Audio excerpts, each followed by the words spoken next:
Andrew Schulz on interviewing Trump, embracing Netflix and finding comedy in his fertility struggles. The Flagrant podcast host and arena touring comic unloads on the demise of cancel culture, the dullness of acting, and the reason he decided to, as he puts it, get up in front of 15,000 people and be like, "Yo, my sperm doesn't swim." On paper, everything was going swimmingly for comedian Andrew Schulz.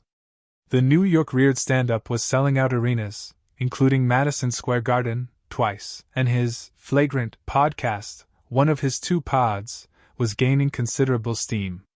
In fact, by October, he'd booked then-presidential nominee Donald Trump as a guest in the all-important lead-up to the election.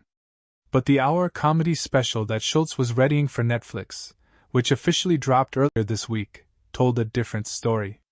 The hour, like his last tour, is titled Life, and it's easily his most personal material to date.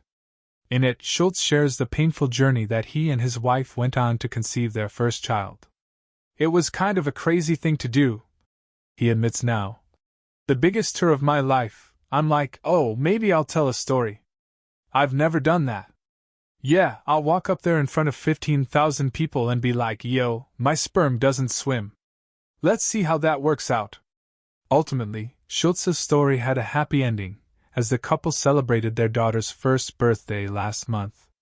He took time away from her to talk about finding humor in their fertility struggles as well as the repercussions of his Trump interview, his frustrations with Hollywood, and his adventures in the Joe Rogan manosphere. "Okay, it was funny at the beginning. I remember the first time we had sex to have a baby.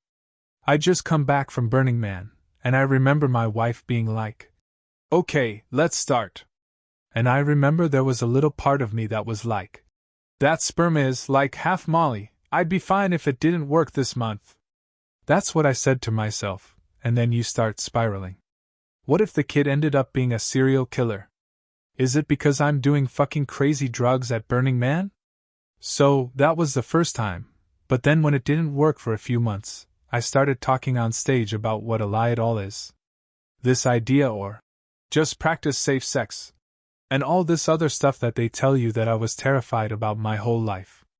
I just felt like I had wasted so much stress throughout my life. Yeah, at this point, I don't know that there's anything wrong with my sperm. As a dude, you're so fucking arrogant, you can't imagine there could be anything wrong with it. This is how arrogant I was. The night before we both got checked, I prayed it was my fault because I didn't want my wife to deal with the heartbreak. She was already telling me her theories.